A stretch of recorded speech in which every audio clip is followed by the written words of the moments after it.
Hi guys, ඉතින් ඔන්න මම ඔයාලට අදත් ගෙනල්ලා තියෙනවා live trade එකක් නෙමෙයි live trade දෙකක් ගෙනල්ලා තියෙනවා. ඉතින් මට මේ trade දෙකේදී ඩොලර් 25කට වඩා වැඩි profit එකක් ගන්න පුළුවන් වෙලා තියෙනවා. ඉතින් ඩොලර් 25ක් කියන්නේ ඔයාලා දන්නවා ලංකාවේ මුදලින් ගත්තොත් රුපියල් 7500කට වඩා වැඩි මුදලක්.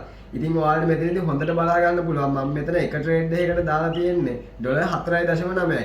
ඒකෙත් මට profit එක තියෙනවා ඩොලර් 14කට වඩා. ඉතින් අනිත් ට්‍රේඩ් එකේදීත් බලුවොත් හොඳට බලා ගන්න පුළුවන්. මම දාලා තියෙන්නේ ඩොලර් එකක් වගේ පොඩි ගාණක්. ඉතින් ඩොලර් එකක් දාලත් මට ඩොලර් 14කට ප්‍රොෆිට් එකක් ගන්න පුළුවන් වෙලා තියෙනවා. ඉතින් මට මෙතන රුපියල් 1500ක් වගේ පොඩි මාජින් එකක් දාලා රුපියල් 7500 වගේ හොඳ ප්‍රොෆිට් එකක් ගන්න පුළුවන් වෙලා තියෙනවා. ඉතින් මම හැමදාමත් කියනවා වගේ ඔයාලට ට්‍රේඩින් වලදී වැදගත් වෙන්නේ දාන මාජින් එකට වඩා ඔයාලට ට්‍රේඩින් සම්බන්ධව තියෙන දැනුම. මොකද මේ දේ ඔයා හරියට ඉගෙන ගත්තොත් ඔයාටත් මේ වගේ සල්ලි හොයන්න පුළුවන්. ඉතින් මේ වගේ වත් සල්ලි හොයන්න කැමති නම් දාන්න මට මැසේජ් එකක් මම කියලා දෙන්නම් කොහොමද හරියට ට්‍රේඩින් ස්ටාර්ට් කරන්න කියලා.